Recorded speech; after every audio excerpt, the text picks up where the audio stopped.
Jailbird by Kurt Vonnegut, Part 2, Chapters 3 through 7, read by Ron Gabaldon. 3. But my unflagging optimism prevailed. Ruth consented at last to marry me, to let me try to make her the happiest of women, despite all the ghastly things that had happened to her so far. She was a virgin, and so very nearly was I, although I was 33, although, roughly speaking, half my life was over. Oh, to be sure, I had, while in Washington, made love, as they say, to this woman or that one from time to time. There was a whack, there was a Navy nurse, there was a stenographer in the Department of Commerce typing pool. But I was fundamentally a fanatical monk in the service of war, war, war. There were many like me. Nothing else in life is nearly as obsessive as war, war, war. My wedding gift to Ruth was a wood carving commissioned by me. It depicted hands of an old person pressed together in prayer. It was a three-dimensional rendering of a drawing by Albrecht Dürer, a 16th century artist whose house Ruth and I had visited many times in Nuremberg during our courting days. That was my invention, so far as I know, having those famous hands on paper rendered in the round. Such hands have been manufactured by the millions and are staples of dim-witted piety in gift shops everywhere. Soon after our marriage, I was transferred to Wiesbaden, Germany, outside of Frankfurt am Main, where I was placed in charge of a team of civilian engineers, which was winnowing mountains of captured German technical documents for inventions and manufacturing methods and trade secrets American industry might use. It did not matter that I knew no math or chemistry or physics, any more than it had mattered when I went to work for the Department of Agriculture that I had never been near a farm, that I had not even tended a pot of African violets on a windowsill. There was nothing that a humanist could not supervise, or so it was widely believed at the time. Our son was born by cesarean section in Wiesbaden. Ben Shapiro, who had been my best man, and who had also been transferred to Wiesbaden, delivered the child. He had just been promoted to full colonel.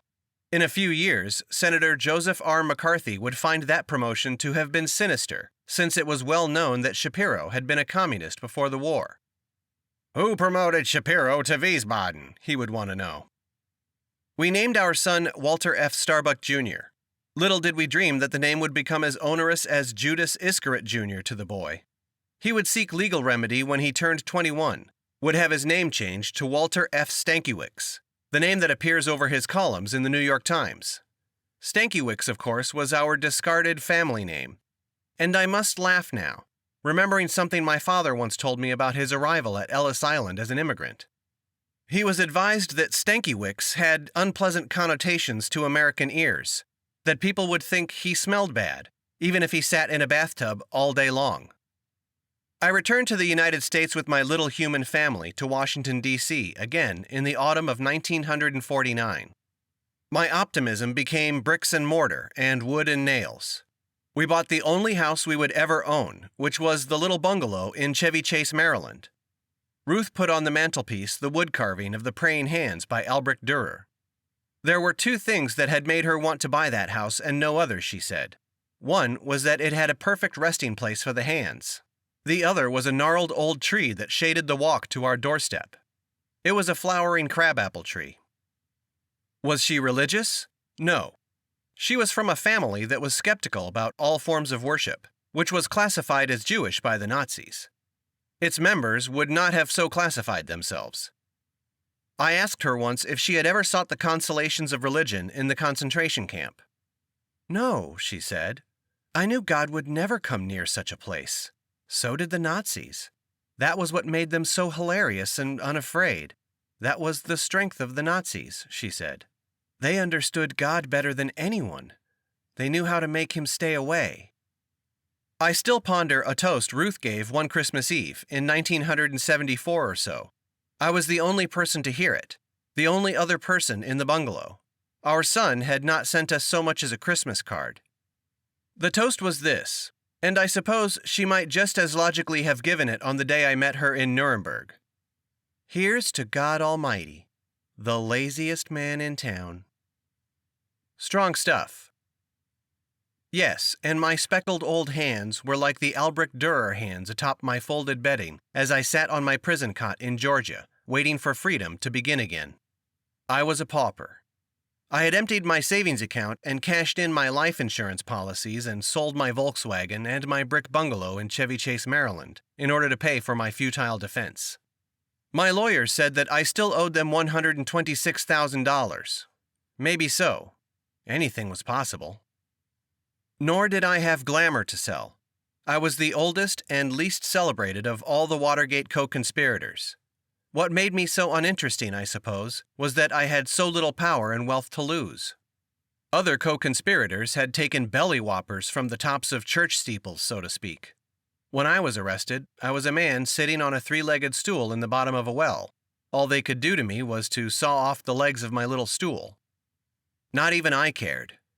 My wife had died 2 weeks before they took me away, and my son no longer spoke to me. Still, they had to put handcuffs on me. It was the custom. "Your name?" the police sergeant who booked me had asked. I was impudent with him. Why not? "Harry Houdini," I replied. A fighter plane leaped up from the tip of a nearby runway, tore the sky to shreds.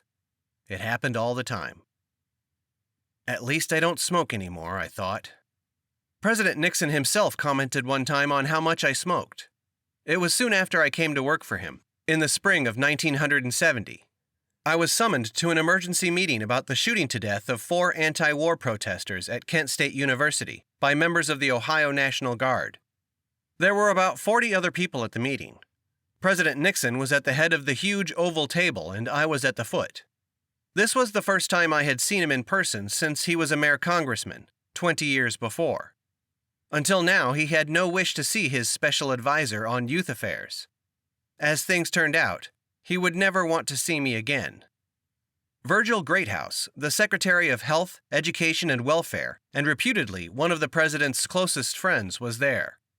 He would begin serving his prison term on the same day I completed mine. Vice President Spiro T. Agnew was there.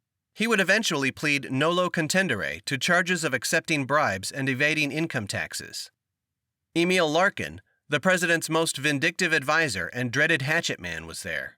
He would eventually discover Jesus Christ as his personal savior, as the prosecutors were about to get him for obstruction of justice and perjury. Henry Kissinger was there. He had yet to recommend the carpet bombing of Hanoi on Christmas Day. Richard M. Helms, head of the CIA, was there.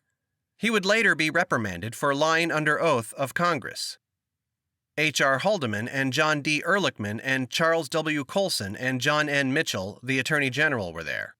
They, too, would be jailbirds by and by. I had been up all the previous night, drafting and redrafting my suggestions as to what the president might say about the Kent State tragedy. The guardsmen, I thought, should be pardoned at once, and then reprimanded, and then discharged, for the good of the service. The president should then order an investigation of National Guard units everywhere to discover if such civilians in soldiers' costumes were in fact to be trusted with live ammunition when controlling unarmed crowds. The president should call the tragedy a tragedy, should reveal himself as having had his heart broken. He should declare a day or perhaps a week of national mourning, with flags flown at half-mast everywhere.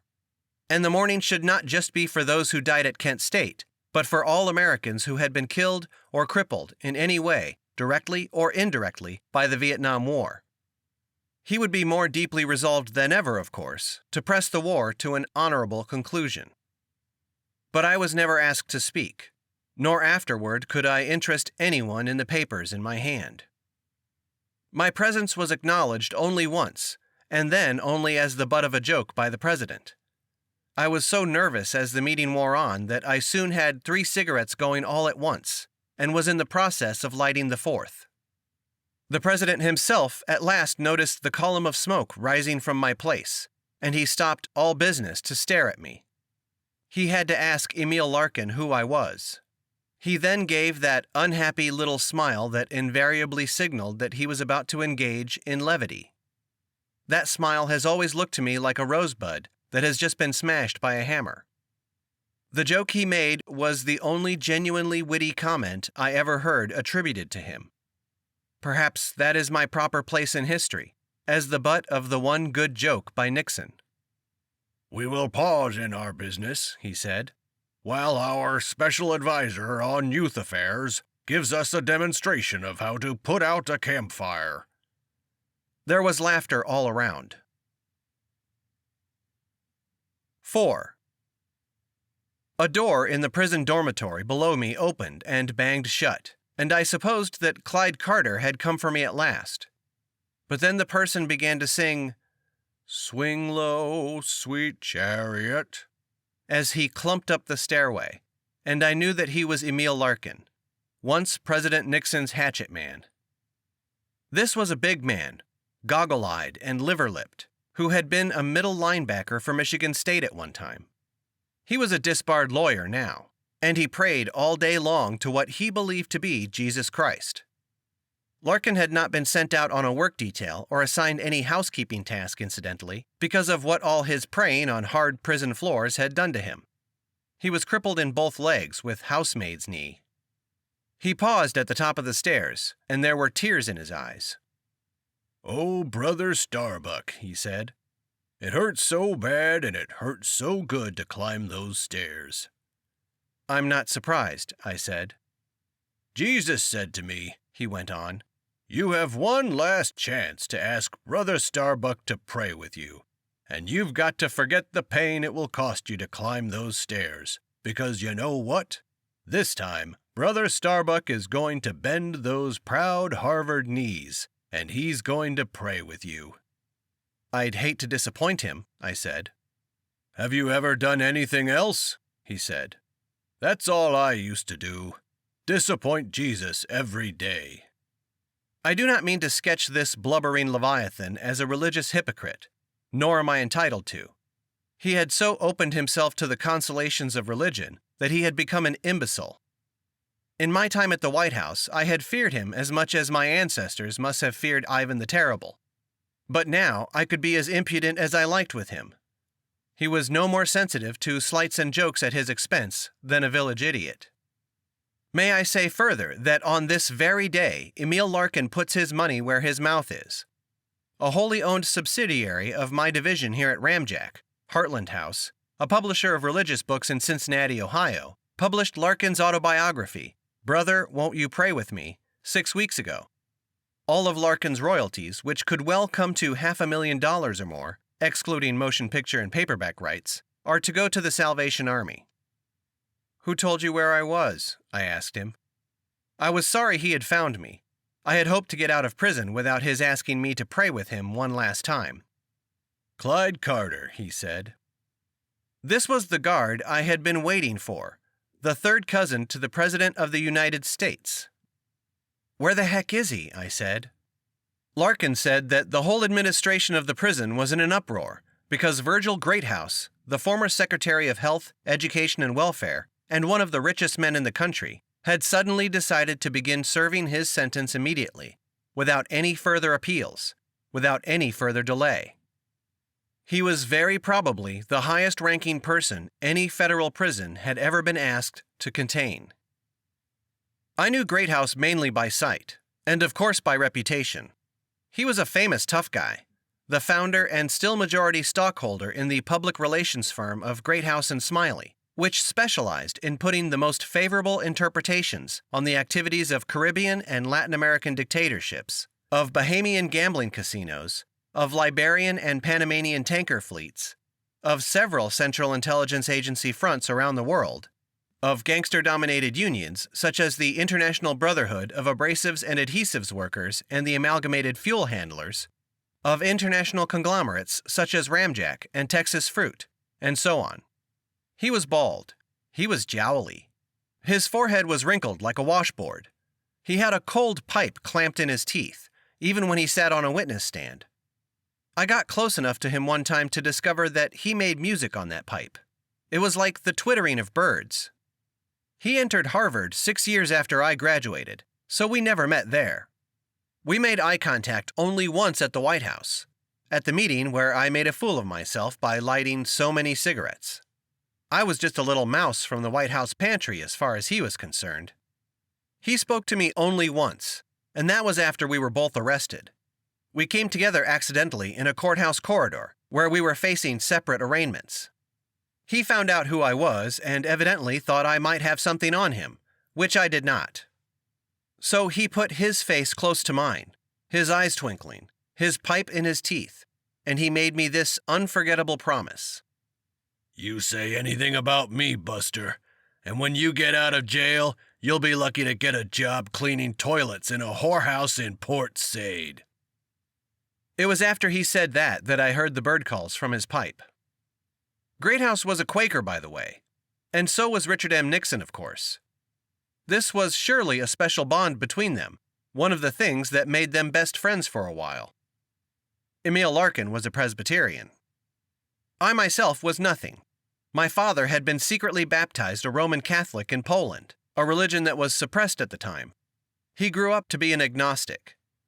My mother was baptized a Greek Orthodox in Lithuania, but became a Roman Catholic in Cleveland. Father would never go to church with her. I myself was baptized a Roman Catholic, but aspired to my father's indifference and quit going to church when I was 12. When I applied for admission to Harvard, old Mr. McCone, a Baptist, told me to classify myself as a Congregationalist, which I did. My son is an active Unitarian, I hear. His wife told me that she was a Methodist, but that she sang in an Episcopal church every Sunday for pay. Why not? And on and on. Emil Larkin, the Presbyterian, and Virgil Greathouse, the Quaker, had been as thick as thieves back in the good old days. They had not only dominated the burglaries and the illegal wiretaps and the harassment of enemies by the Internal Revenue Service and so on, but the prayer breakfasts as well. So I asked Larkin how he felt about the reunion in prospect. Virgil Greathouse is no more and no less my brother than you or any other man, he said. I will try to save him from hell just as I am now trying to save you from hell. He then quoted the harrowing thing that Jesus, according to St. Matthew, had promised to say in the person of God to sinners on Judgment Day. This is it. Depart from me, you cursed, into the eternal fire prepared for the devil and his angels. These words appalled me then, and they appall me now. They are surely the inspiration for the notorious cruelty of Christians. Jesus may have said that, I told Larkin, but it is so unlike most of what else he said that I have to conclude that he was slightly crazy that day. Larkin stepped back and cocked his head in mock admiration. I have seen some rough, tough babies in my time, he said, but you really take the prize. You've turned every friend you've ever had against you, with all your flip-flops through the years, and now you insult the last person who still might be willing to help you, who is Jesus Christ. I said nothing. I wished he would go away. Name me one friend you've got left, he said. I thought to myself that Dr. Ben Shapiro, my best man, would have remained my friend no matter what, might have come for me there at the prison in his car and taken me to his home. But that was sentimental speculation on my part. He had gone to Israel long ago and gotten himself killed in the Six-Day War. I had heard that there was a primary school named in his honor in Tel Aviv. Name one, Emil Larkin persisted. Bob Fender, I said. This was the only lifer in the prison, the only American to have been convicted of treason during the Korean War. He was Dr. Fender since he held a degree in veterinary science. He was the chief clerk in the supply room where I would soon be given my civilian clothes. There was always music in the supply room, for Fender was allowed to play records of the French chanteuse Edith Piaf all day long. He was a science fiction writer of some note, publishing many stories a year under various pseudonyms, including Frank X. Barlow and Kilgore Trout. Bob Fender is everybody's friend and nobody's friend, said Larkin. Clyde Carter is my friend, I said. I am talking about people on the outside, said Larkin. Who's waiting outside to help you? Nobody, not even your own son. We'll see, I said. You're going to New York? He said. Yes, I said. Why New York? He said. It's famous for its hospitality to friendless, penniless immigrants who wish to become millionaires, I said. You're going to ask your son for help, even though he's never even written you the whole time you've been here," he said. He was the mail clerk for my building, so he knew all about my mail. "If he ever finds out I'm in the same city with him, it will be purely by accident," I said. The last words Walter had ever said to me were at his mother's burial in a small Jewish cemetery in Chevy Chase. That she would be buried in such a place and in such company was entirely my idea. The idea of an old man suddenly all alone. Ruth would have said, correctly, that it was a crazy thing to do. She was buried in a plain pine box that cost $156. Atop that box, I placed a bough, broken, not cut, from our flowering crabapple tree. A rabbi prayed over her in Hebrew, a language she had never heard, although she must have had endless opportunities to learn it in the concentration camp. Our son had said this to me, before showing his back to me and the open pit, and hastening to a waiting taxicab. "I pity you, but I can never love you. As far as I am concerned, you killed this poor woman. I can't think of you any more as a father, or as any sort of relative. I never want to see or hear of you again." Strong stuff. My prison daydream of New York City did suppose, however, that there were still old acquaintances, although I could not name them, who might help me get a job. It is a hard daydream to let go of, that one has friends. Those who would have remained my friends if life had gone a little better for me would have been mainly in New York.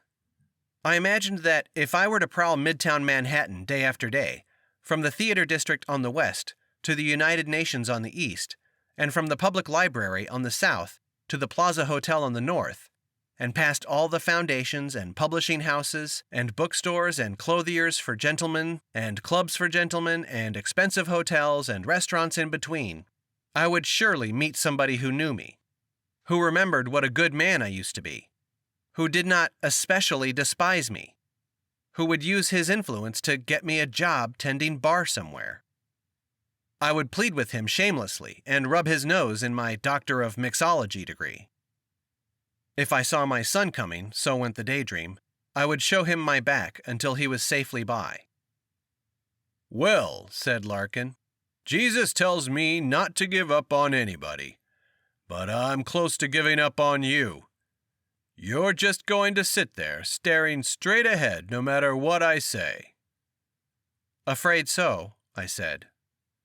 "I never saw anybody more determined to be a geek than you are," he said. A geek, of course, is a man who lies in a cage on a bed of filthy straw in a carnival freak show and bites the heads off live chickens, and makes subhuman noises, and is billed as having been raised by wild animals in the jungles of Borneo. He has sunk as low as a human being can sink in the American social order, except for his final resting place in a potter's field. Now Larkin, frustrated, let some of his old maliciousness show. "That's what Chuck Colson called you in the White House. The geek," he said. "I'm sure," I said. "Nixon never respected you," he said. "He just felt sorry for you. That's why he gave you the job." "I know," I said. "You didn't even have to come to work," he said. "I know," I said.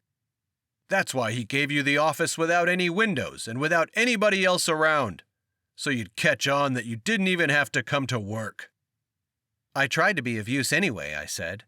"I hope your Jesus can forgive me for that." "If you're just going to make fun of Jesus, maybe you'd better not talk about him at all," he said. "Fine," I said. "You brought him up." "Do you know when you started to be a geek?" he said. I knew exactly when the downward dive of my life began, when my wings were broken forever, when I realized that I would never soar again. That event was the most painful subject imaginable to me.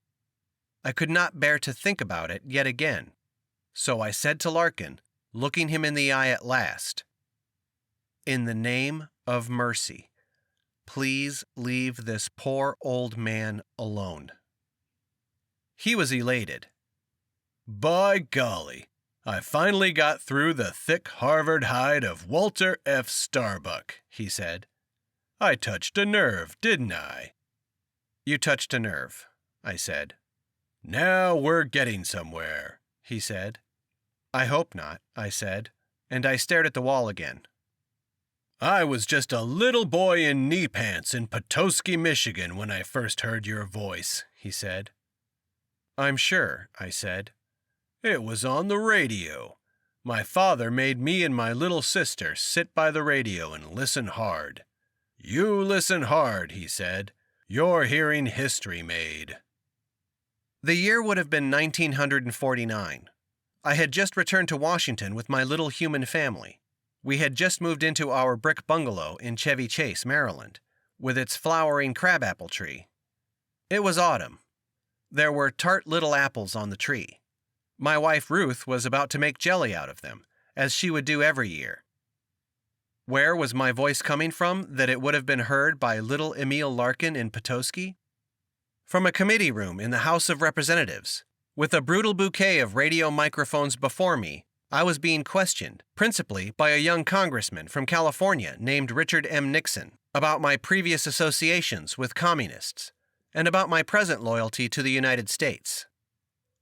1949.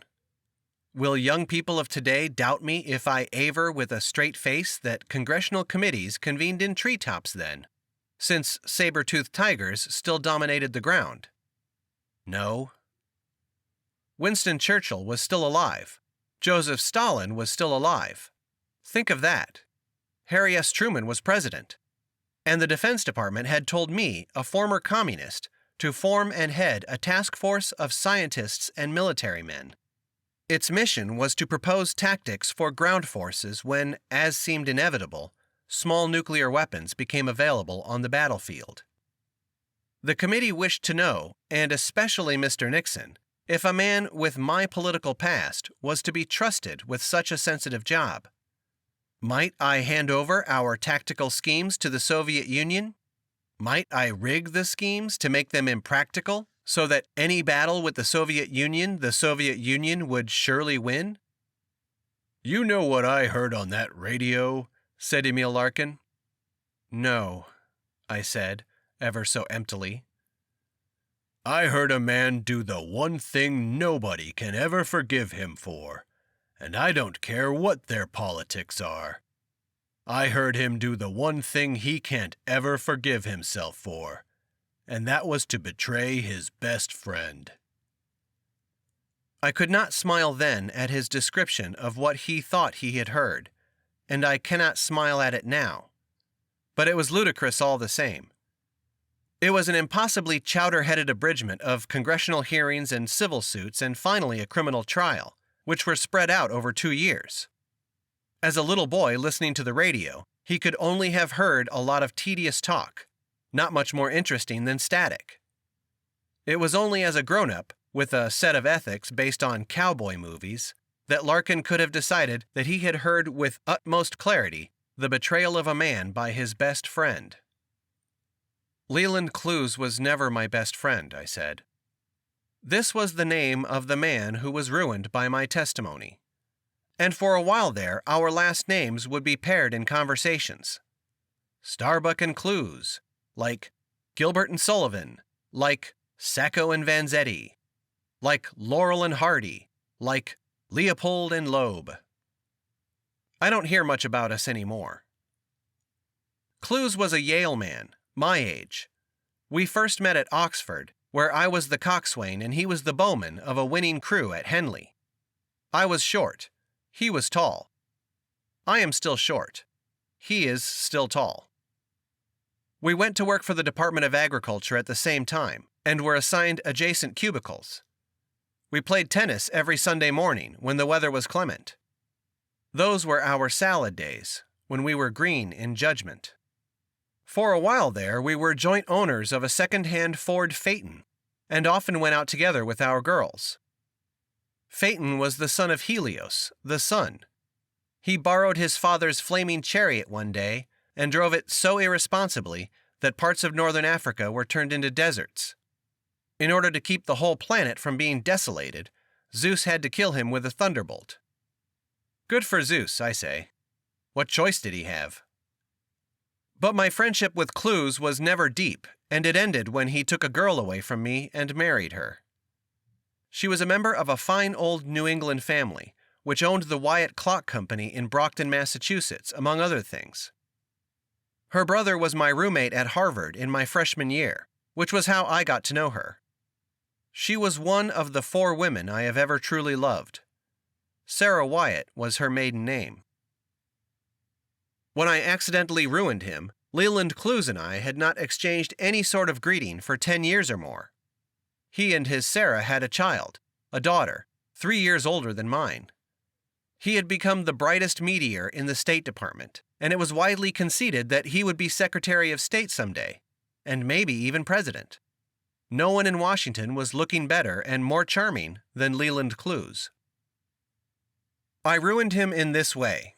Under oath and in reply to a question by Congressman Nixon, I named a number of men who were known to have been communists during the Great Depression, but who had proved themselves to be outstanding patriots during World War II.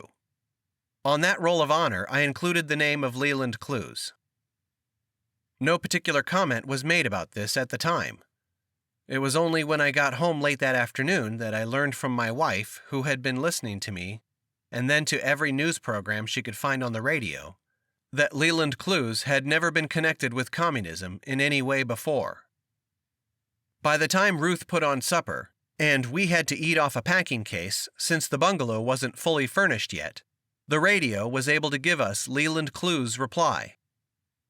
He wished to appear before Congress at the earliest opportunity in order to swear under oath that he had never been a communist, had never sympathized with any communist cause. His boss, the Secretary of State, another Yale man, was quoted as saying that Leland Clues was the most patriotic American he had ever known, and that he had proved his loyalty beyond question in negotiations with representatives of the Soviet Union. According to him, Leland Clues had bested the communists again and again. He suggested that I might still be a communist, and that I might have been given the job of ruining Leland Clues by my masters.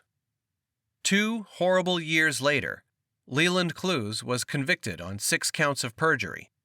He became one of the first prisoners to serve his sentence in the then new Federal Minimum Security Adult Correctional Facility on the edge of Finletter Air Force Base, 35 miles from Atlanta, Georgia.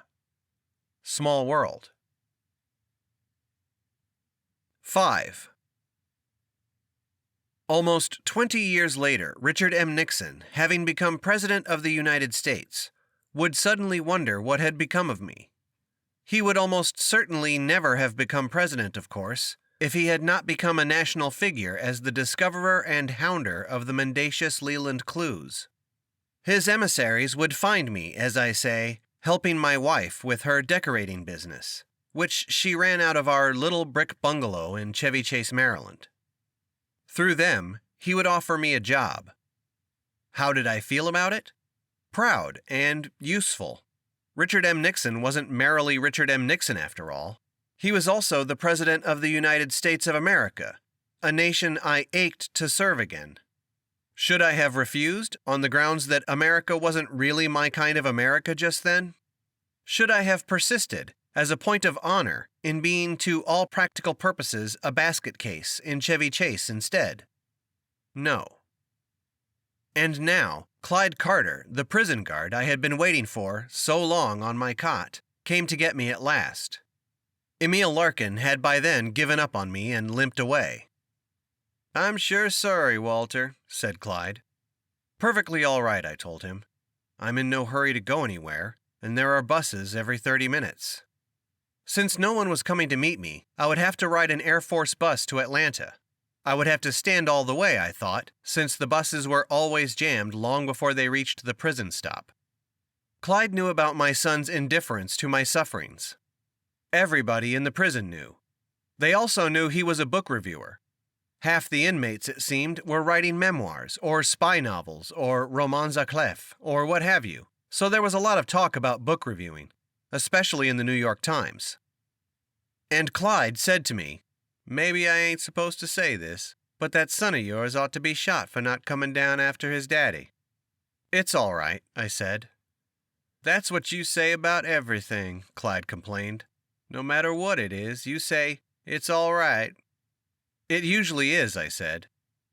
Them was the last words of Carol Chessman, he said.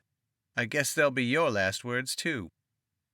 Carol Chessman was a convicted kidnapper and rapist, but not a murderer, who spent 12 years on death row in California. He made all his own appeals for stays of execution, and he learned 4 languages, and wrote 2 best-selling books before he was put into an airtight tank with windows in it and made to breathe cyanide gas. And his last words were indeed, as Clyde said, "It's all right." "Well, now listen," said Clyde. "When you get yourself a bartending job up there in New York, I just know you're going to wind up owning that bar inside 2 years' time." This was kindness on his part, and not genuine optimism. Clyde was trying to help me be brave. "And after you've got the most popular bar in New York," he went on, "I just hope you'll remember Clyde and maybe send for him. I can not only tend bar, I can also fix your air conditioning. By that time, I'll be able to fix your locks, too." I knew he had been considering enrolling in the Illinois Institute of Instruction course in locksmithing. Now, apparently, he had taken the plunge. "So, you took the plunge," I said. "I took the plunge," he said. "Got my first lesson today." The prison was a hollow square of conventional 2-story military barracks. Clyde and I were crossing the vast parade ground at its center, I with my bedding in my arms. This was where young infantrymen, the glory of their nation, had performed at one time, demonstrating their eagerness to do or die. Now I, too, I thought, had served my country in uniform, had at every moment for 2 years done precisely what my country had asked me to do. It had asked me to suffer. It had not asked me to die. There were faces at some of the windows, feeble old felons with bad hearts, bad lungs, bad livers, what have you, but there was only one other figure on the parade ground itself. He was dragging a large canvas trash bag after himself as he picked up papers with a spike at the end of a long stick. He was small and old, like me. When he saw us coming, he positioned himself between us and the administration building, and he pointed his spike at me, indicating that he had something very important to say to me. He was Dr. Carlo Di Sanza, who held a doctorate in law from the University of Naples. He was a naturalized American citizen and was serving his 2nd term for using the mails to promote a Ponzi scheme. He was ferociously patriotic. "You are going home?" he said. "Yes," I said. "Don't ever forget one thing," he said. "No matter what this country does to you, it is still the greatest country in the world. Can you remember that?" "Yes, sir. I think I can," I said. "You are a fool to have been a communist," he said. "That was a long time ago," I said. "There are no opportunities in a communist country," he said. "Why would you want to live in a country with no opportunities?" "It was a youthful mistake, sir," I said. "In America, I have been a millionaire 2 times," he said. "And I will be a millionaire again." "I'm sure of it," I said. And I was. He would simply start up his 3rd Ponzi scheme, consisting, as before, of offering fools enormous rates of interest for the use of their money. As before, he would use most of the money to buy himself mansions and Rolls-Royces and speedboats and so on, but returning part of it as the high interest he had promised. More and more people would come to him, having heard of him from gloatingly satisfied recipients of his interest checks, and he would use their money to write more interest checks, and on and on. I am now convinced that Dr. Di Sanza's greatest strength was his utter stupidity. He was such a successful swindler because he himself could not, even after 2 convictions, understand what was inevitably catastrophic about a Ponzi scheme. "I have made many people happy and rich," he said. "Have you done that?" "No, sir, not yet," I said. "But it's never too late to try." I am now moved to suppose, with my primitive understanding of economics, that every successful government is of necessity a Ponzi scheme. It accepts enormous loans that can never be repaid. How else am I to explain to my polyglot grandchildren what the United States was like in the 1930s, when its owners and politicians could not find ways for so many of its people to earn even the most basic necessities, like food and clothes and fuel. It was pure hell to get shoes. And then suddenly, there were formerly poor people in officers' clubs, beautifully costumed and ordering filets mignon and champagne. There were formerly poor people in enlisted men's clubs, serviceably costumed and clad and ordering hamburgers and beer. A man who 2 years before had patched the holes in his shoes with cardboard suddenly had a jeep, or a truck, or an airplane, or a boat, and unlimited supplies of fuel and ammunition. He was given glasses and bridge work, if he needed them, and he was immunized against every imaginable disease. No matter where he was on the planet, a way was found to get hot turkey and cranberry sauce to him on Thanksgiving and Christmas. What had happened? What could have happened but a Ponzi scheme?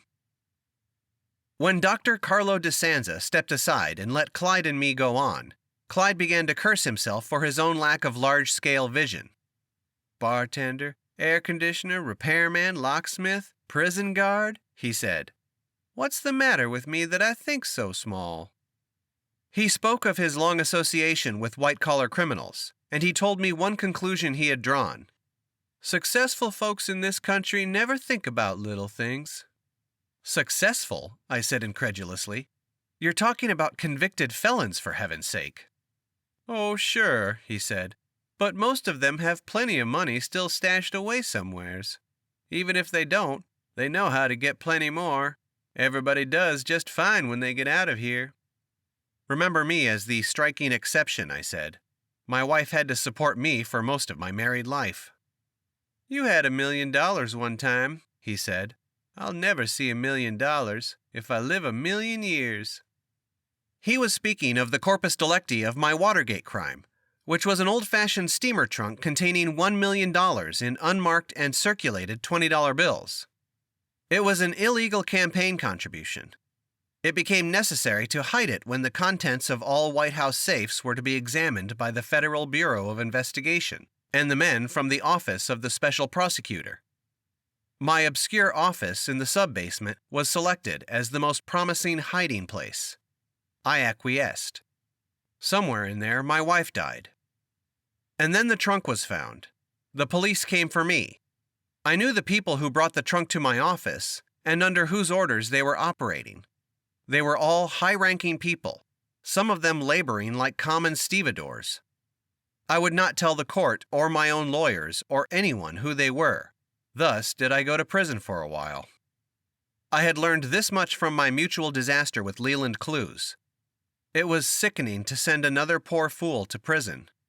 There was nothing quite like sworn testimony to make life look trivial and mean ever after. Also, my wife had just died. I could not care what happened next. I was a zombie. Even now, I will not name the malefactors with the trunk. It does not matter. I cannot, however, withhold from American history what one of the malefactors said after the trunk was set down in my office. This was it. Whose dumb fucking idea was it to bring this shit to the White House? People like you, said Clyde Carter, find yourselves around millions of dollars all the time. If I'd have went to Harvard, maybe I would too. We were hearing music now. We were nearing the supply room, and it was coming from a phonograph in there. Edith Piaf was singing, Non, je ne regrette rien. This means, of course, no, I am not sorry about anything.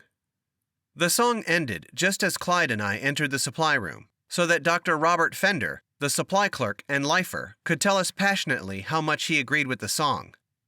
Non, he said, his teeth gnashing, his eyes blazing. Je ne regrette rien, rien. This was, as I have already said, a veterinarian and the only American to have been convicted of treason during the Korean War.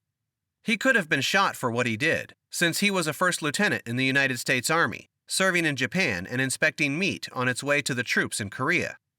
As a gesture of mercy, his court-martial sentenced him to life imprisonment with no chance of parole.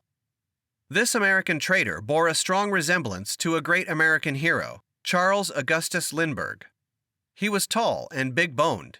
He had Scandinavian blood. He was a farm boy. He was fairly fluent in a weepy sort of French from having listened to Edith Piaf for so long. He had actually been almost nowhere outside of prison but Ames, Iowa, and Osaka, Japan. He was so shy with women, he told me one time, that he was still a virgin when he reached Osaka. And then he fell crashingly in love with a female nightclub singer who passed herself off as Japanese and sang word for word imitations of Edith Piaf records. She was also a spy for North Korea. "My dear friend, my dear Walter Starbuck," he said, "and how has this day gone for you so far?" So I told him about sitting on the cot and having the same song run through my head again and again, about Sally in the garden, sifting cinders. He laughed.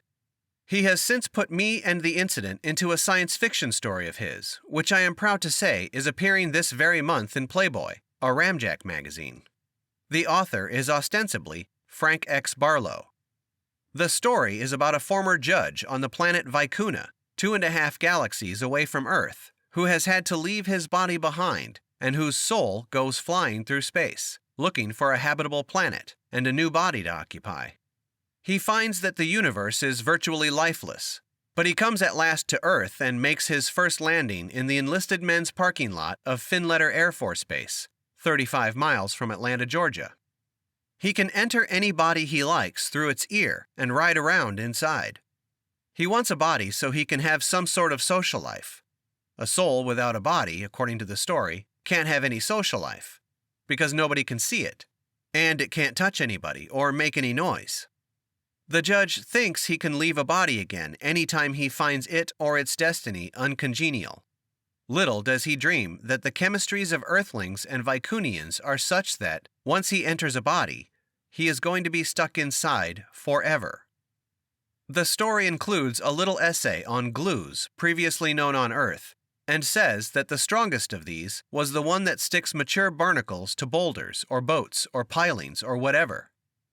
"When they are very young," Dr. Fender writes in the persona of Frank X. Barlow, "barnacles can drift or creep whencesoever they hanker, anywhere in the 7 seas and the brackish estuaries thereof.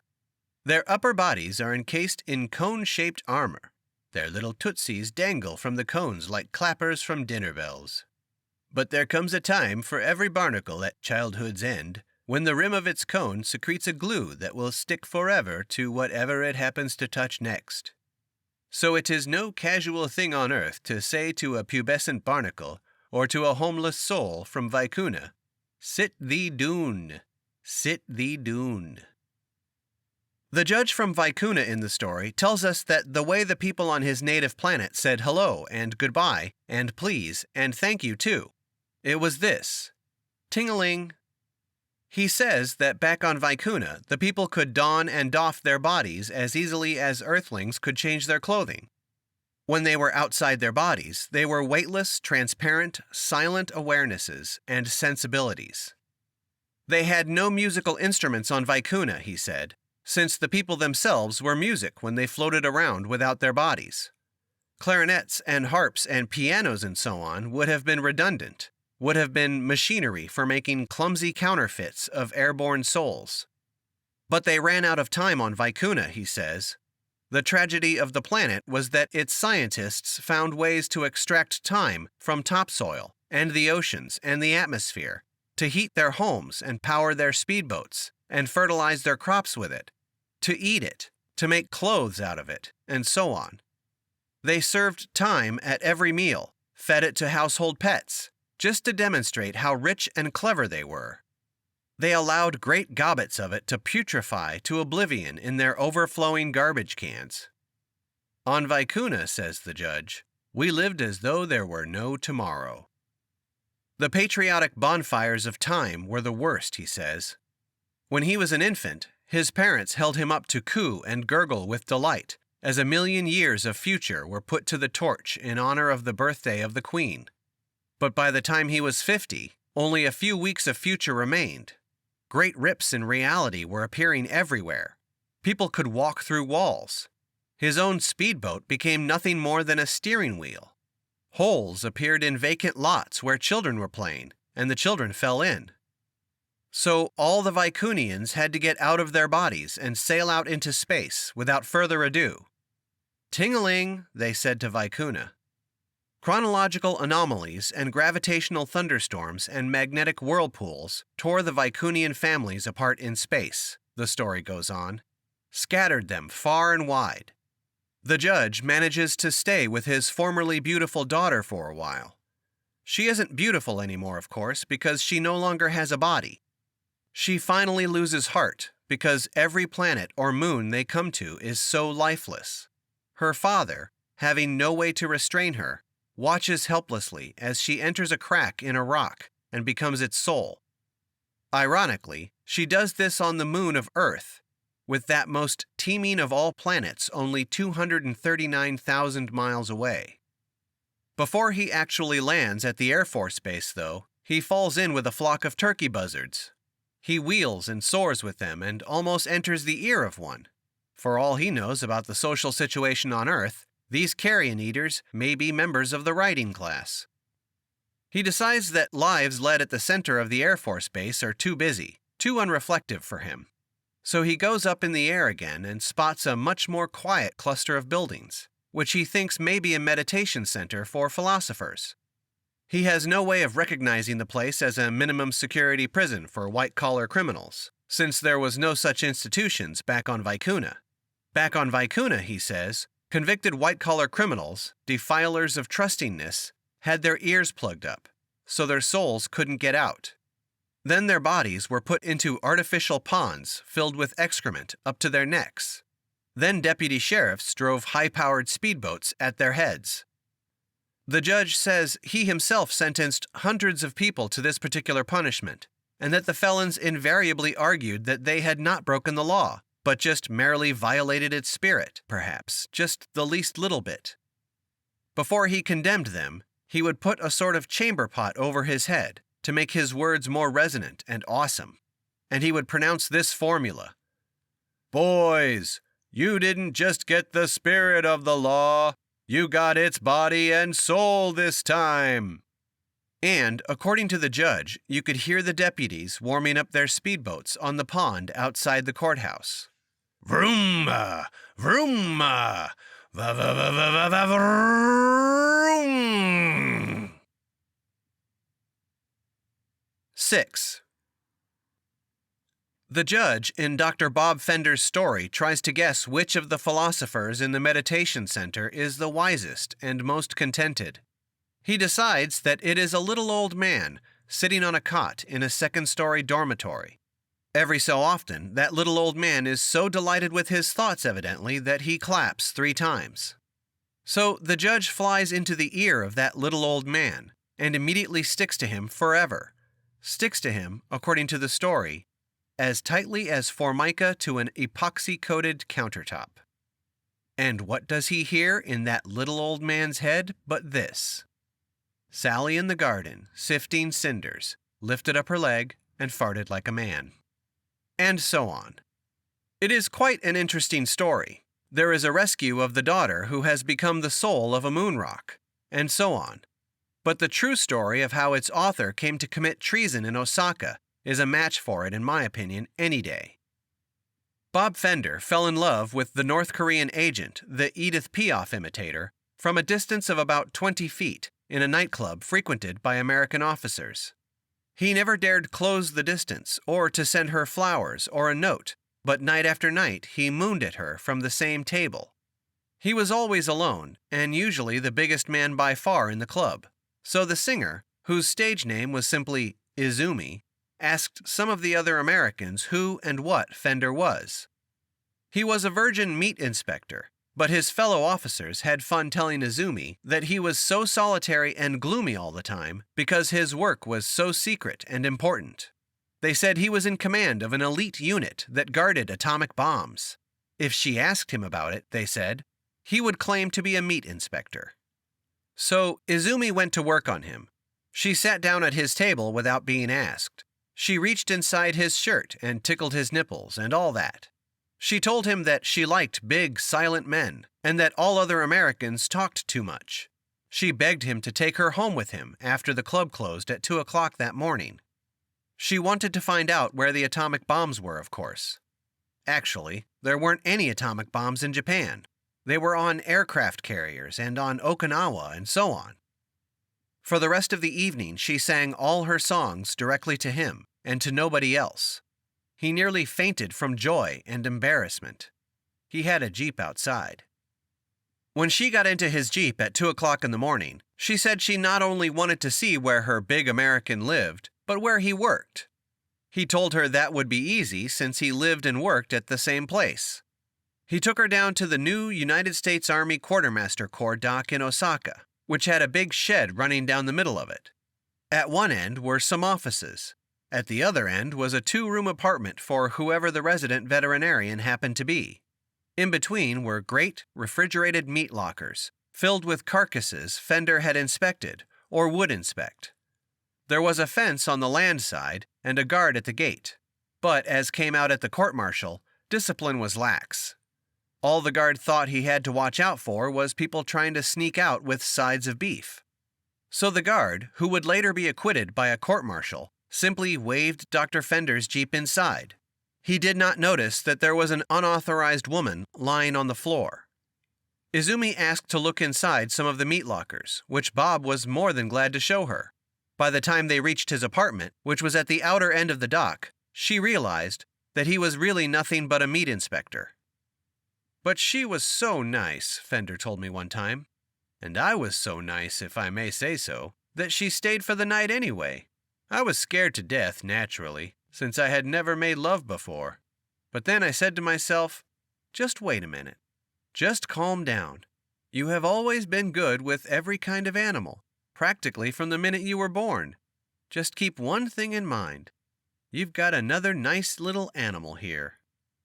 As came out at Fender's court-martial, he and other members of the Army Veterinary Corps looked like soldiers, but they had not been trained to think like soldiers.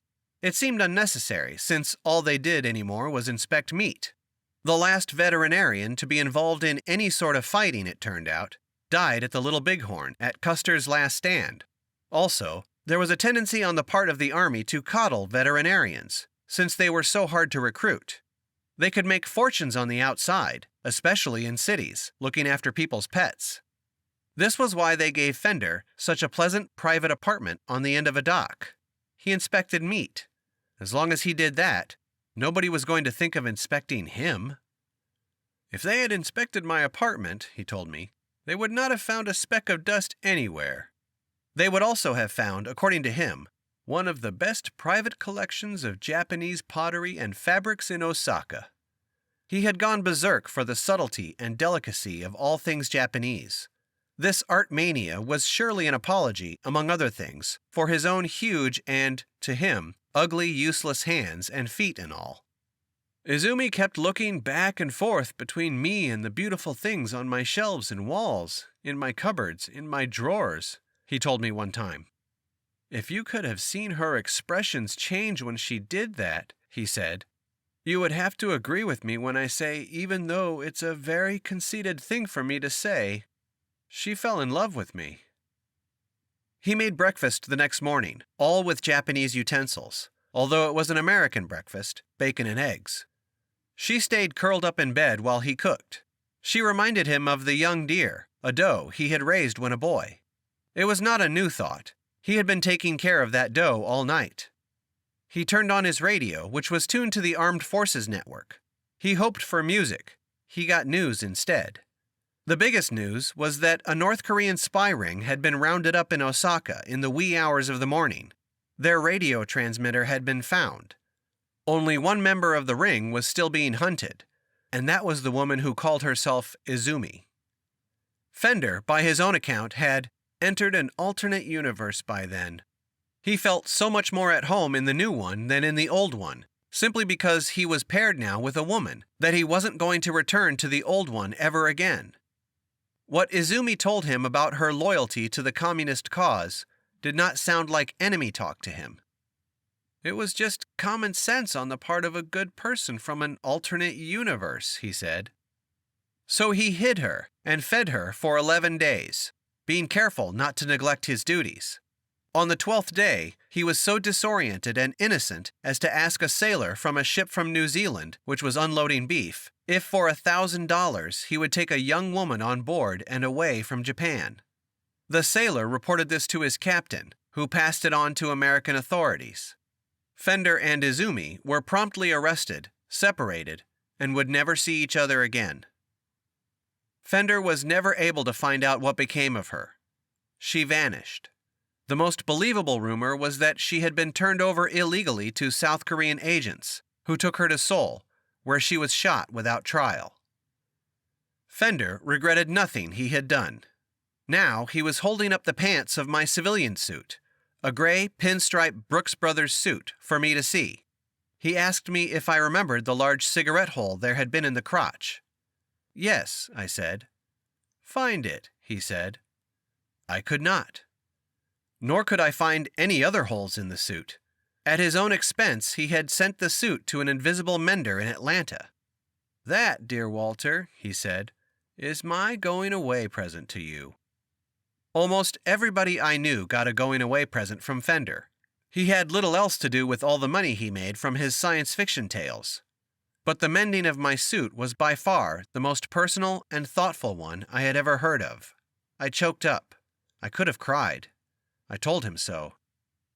Before he could make a reply, there were shouts and the thunder of scampering feet in offices in the front of the building, offices whose windows faced the 4-lane divided highway outside. It was believed that Virgil Greathouse, the former Secretary of Health, Education, and Welfare, had arrived out front. It was a false alarm. Clyde Carter and Dr. Fender ran out into the reception area so that they could see too. There were no locked doors anywhere in the prison. Fender could have kept right on running outside if he wanted to. Clyde didn't have a gun, and neither did any of the other guards. If Fender had made a break for it, maybe someone would have tried to tackle him, but I doubt it. It would have been the first attempted escape from the prison in its 26-year history, and nobody would have had any clear idea as to what to do. I was incurious about the arrival of Virgil Greathouse. His arrival, like the arrival of any new prisoner, would be a public execution of sorts. I did not want to watch him or anybody become less than a man. So I was all alone in the supply room. I was grateful for the accident of privacy. I took advantage of it. I performed what was perhaps the most obscenely intimate physical act of my life. I gave birth to a broken, querulous little old man by doing this, by putting on my civilian clothes. There were white, broadcloth underpants and calf-length, ribbed black socks from the Tally-Ho Gentleman's Shop in Chevy Chase. There was a white Arrow shirt from Garfinkel's department store in Washington. There was the Brooks Brothers suit from New York City, with a regimental striped tie and black shoes from there, too. The laces on both shoes were broken and mended with square knots.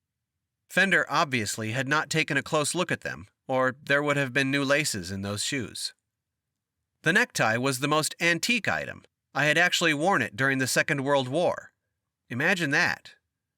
An Englishman I was working with on medical supply schemes for the D-Day landings told me that the tie identified me as an officer in the Royal Welsh Fusiliers. "You were wiped out in the Second Battle of the Somme in the First World War," he said. "And now, in this show, you've been wiped out again at El Alamein. You might say, not the luckiest regiment in the world." The stripe scheme is this.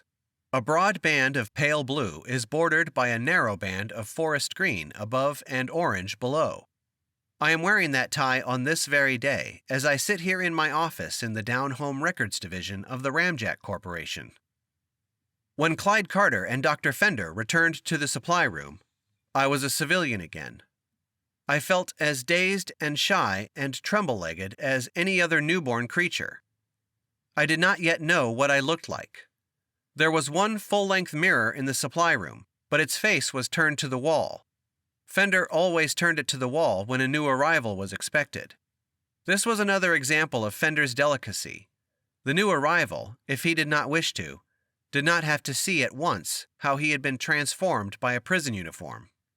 Clyde's and Fender's faces, however, were mirrors enough to tell me that I was something less than a gay boulevardier, on the order of, say, the late Maurice Chevalier. They were quick to cover their pity with horseplay, but not quick enough. Fender pretended to be my valet in an embassy somewhere. "Good morning, Mr. Ambassador. Another crisp and bright day," he said. "The Queen is expecting you for lunch at 1. Clyde said it sure was easy to spot a Harvard man, that they all had that certain something, but neither friend made a move to turn the mirror around, so I did it myself. Here is who I saw reflected. A scrawny old janitor of Slavic extraction. He was unused to wearing a suit and a tie, his shirt collar much too large for him, and so was his suit, which fit him like a circus tent. He looked unhappy, on his way to a relative's funeral perhaps. At no point was there any harmony between himself and the suit. He may have found his clothes in a rich man's ash can. Peace. 7. I sat now on an unsheltered park bench by the highway in front of the prison. I was waiting for the bus. I had beside me a tan canvas and leather suitcase designed for army officers. It had been my constant companion in Europe during my glory days. Draped over it was an old trench coat, also from my glory days. I was all alone. The bus was late. Every so often I would pat the pockets of my suit coat, making sure that I had my release papers, my government voucher for a one-way tourist class flight from Atlanta to New York City, my money, and my Doctor of Mixology degree. The sun beat down on me. I had $312.11. $250 of that was in the form of a government check, which could not easily be stolen from me. It was all my own money. After all the meticulous adding and subtracting that had gone on relative to my assets since my arrest, that much, to the penny, was incontrovertibly mine. $312.11. So here I was, going out into the free enterprise system again. Here I was, cut loose from the protection and nurture of the federal government again.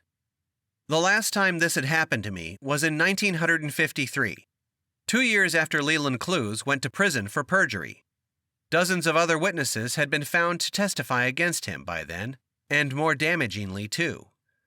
All I had ever accused him of was membership in the Communist Party before the war, which I would have thought was about as damning for a member of the Depression generation as having stood in a breadline.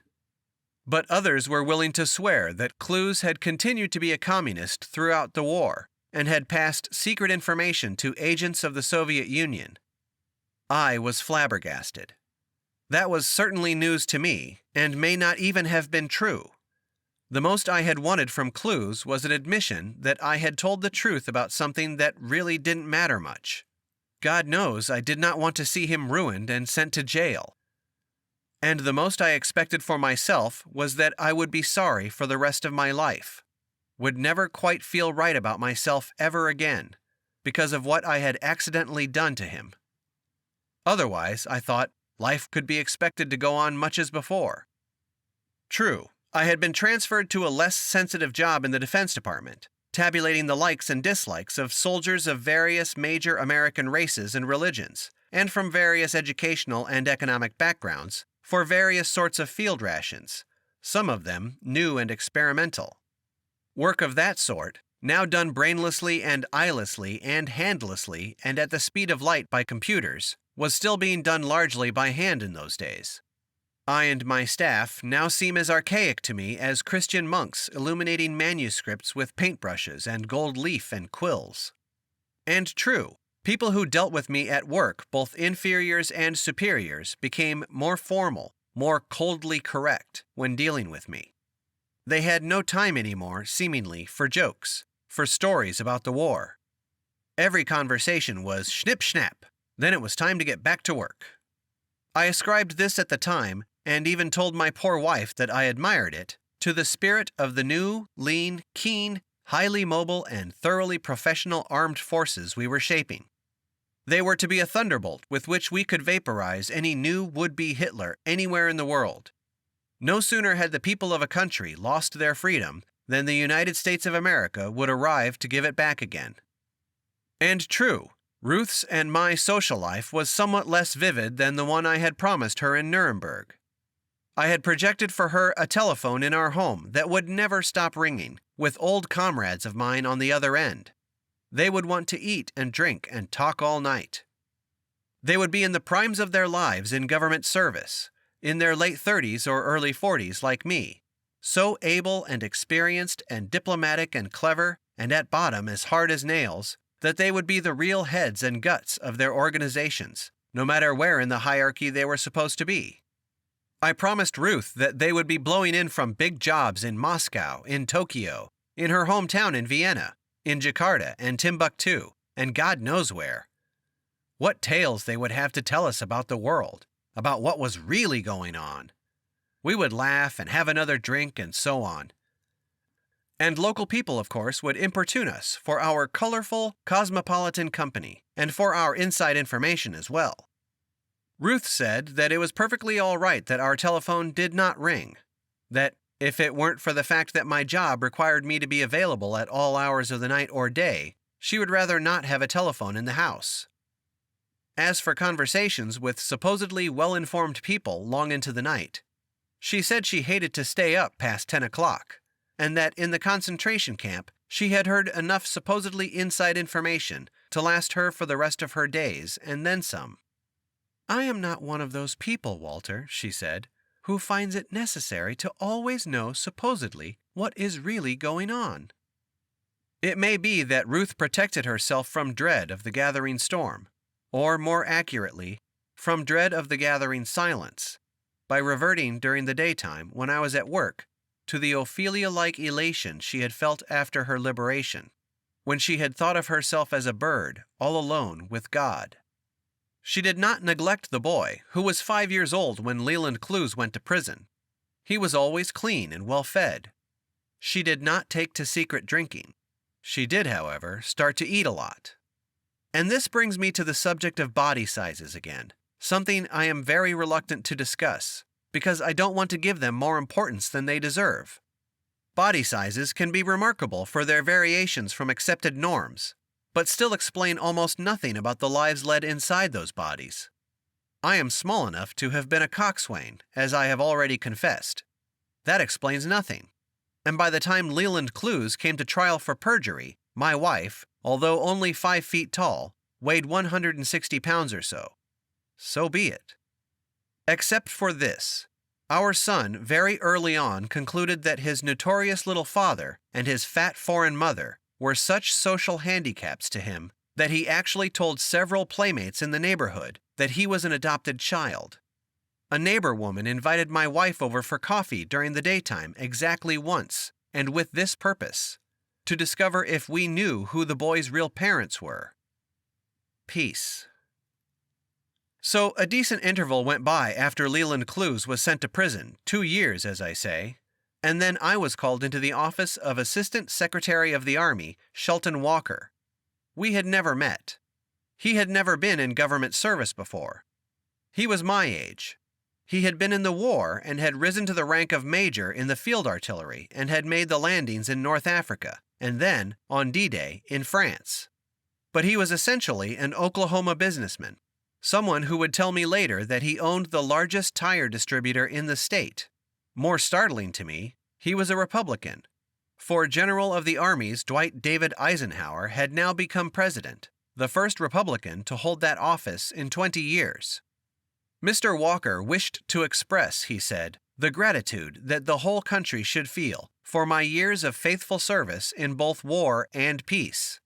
He said that I had executive skills that would surely have been more lavishly rewarded if I had employed them in private industry. An economy drive was underway, he said, and the post I held was to be terminated. Many other posts were being terminated, so that he was unable to move me somewhere else, as much as he might have liked to do so. I was fired, in short. I am unable to say even now whether he was being unkind or not when he said to me, rising and extending his hand, "You can now sell your considerable skills, Mr. Starbuck, for their true value in the open marketplace of the free enterprise system. Happy hunting! Good luck!" What did I know about free enterprise? I know a great deal about it now, but I knew nothing about it then. I knew so little about it then that I was able to imagine for several months that private industry really would pay a lot for an all-purpose executive like me. I told my poor wife during those first months of unemployment that, yes, that was certainly an option we held, in case all else failed, that I could at any time raise my arms like a man crucified, so to speak, and fall backwards into General Motors or General Electric or some such thing. A measure of the kindness of this woman to me. She never asked me why I didn't do that immediately if it was so easy. Never asked me to explain why, exactly, I felt that there was something silly and not quite gentlemanly about private industry. We may have to be rich even though we don't want to be, I remember telling her somewhere in there. My son was 6 by then, and listening, and old enough, surely, to ponder such a paradox. Could it have made any sense to him? No. Meanwhile, I visited and telephoned acquaintances in other departments, making light of being temporarily at liberty, as out-of-work actors say. I might have been a man with a comical injury, like a black eye or a broken big toe. Also, all my old acquaintances were Democrats like myself, allowing me to present myself as a victim of Republican stupidity and vengefulness. But alas, whereas life for me had been so long a sort of Virginia reel, as friends handed me on from job to job, no one could now think of a vacant post anywhere. Vacancies had suddenly become as extinct as dodo birds. Too bad.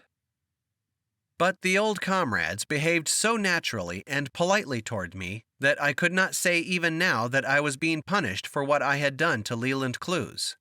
If I had not at last appealed for help to an arrogant old man outside of government who, to my shock, was perfectly willing to show the disgust he felt for me and to explain it in detail. He was Timothy Beam. He had been an assistant secretary of agriculture under Roosevelt before the war. He had offered me my first job in government. He, too, was a Harvard man and former Rhodes Scholar. Now he was 74 years old and the active head of Beam, Mearns, Weld & Weld, the most prestigious law firm in Washington. I asked him on the telephone if he would have lunch with me. He declined. Most people declined to have lunch with me. He said he could see me for half an hour late that afternoon, but that he could not imagine what we might have to talk about. Frankly, sir, I said, I'm looking for work, possibly with a foundation or a museum, something like that. Oh, looking for work, are we? He said. Yes, that we should talk about. Come in, by all means. How many years is it now since we've had a good talk? 13 years, sir, I said. A lot of water goes over the dam in 13 years. Yes, sir, I said. Ta-ta, he said. I was fool enough to keep the appointment. His reception of me was elaborately hearty and false from the first. He introduced me to his young male secretary, told him what a promising young man I had been, clapping me on the back the whole time. This was a man who may never have clapped anyone on the back in his life before. When we got into his paneled office, Timothy Beam directed me to a leather club chair, saying, "Sit thee doon, sit thee doon." I have recently come across that same supposedly humorous expression, of course, in Dr. Bob Fender's science fiction story about the judge from Vicuna, who got stuck forever to me and my destiny. Again, I doubt if Timothy Beam had ever addressed such an inane locution to anyone ever before. This was a bunchy, shaggy old man, incidentally, accidentally majestic as I was accidentally small. His great hands suggested that he had swung a mighty broadsword long ago, and that they were fumbling for truth and justice now. His white brows were an unbroken thicket from one side to the other, and after he had seated himself at his desk, he dipped his head forward so as to peer at me and speak to me through that hedge. "I needn't ask what you've been up to lately," he said. "No, sir, I guess not," I said. "You and young Clues have managed to make yourselves as famous as Mutt and Jeff," he said. "To our sorrow," I said. "I would hope so. You would certainly hope that there was much sorrow there," he said. This was a man who, as it turned out, had only about 2 more months to live. He had had no hint of that, so far as I know. It was said after he died that he would surely have been named to the Supreme Court, if only he had managed to live until the election of another Democrat to the presidency. "If you are truly sorrowful," he went on, "I hope you know what it is you are mourning exactly." "Sir," I said.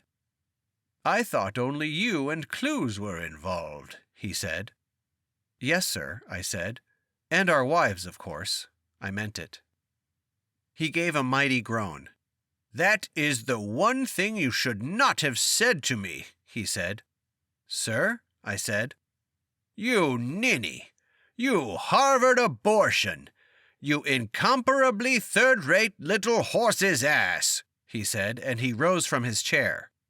"You and Clues have destroyed the good reputation of the most unselfish and intelligent generation of public servants this country has ever known. My God, who can care about you now? Or about Clues? Too bad he's in jail. Too bad we can't find another job for you." I, too, got up. "Sir," I said, "I broke no law." "The most important thing they teach at Harvard," he said, "is that a man can obey every law and still be the worst criminal of his time." Where or when this was taught at Harvard, he did not say. It was news to me. "Mr. Starbuck," he said, "in case you haven't noticed, we have recently come through a global conflict between good and evil, during which we grew quite accustomed to the beaches and fields littered with the bodies of our own brave and blameless dead. Now I am expected to feel pity for one unemployed bureaucrat, who, for all the damage he has done to his country, should be hanged and drawn and quartered as far as I am concerned." "I only told the truth," I pleaded. I was nauseated with terror and shame. "You told a fragmentary truth," he said, "which has now been allowed to represent the whole. Educated and compassionate public servants are almost certainly Russian spies. That's all you're going to hear now from the semi-literate old-time crooks and spellbinders who want the government back, who think it's rightly theirs.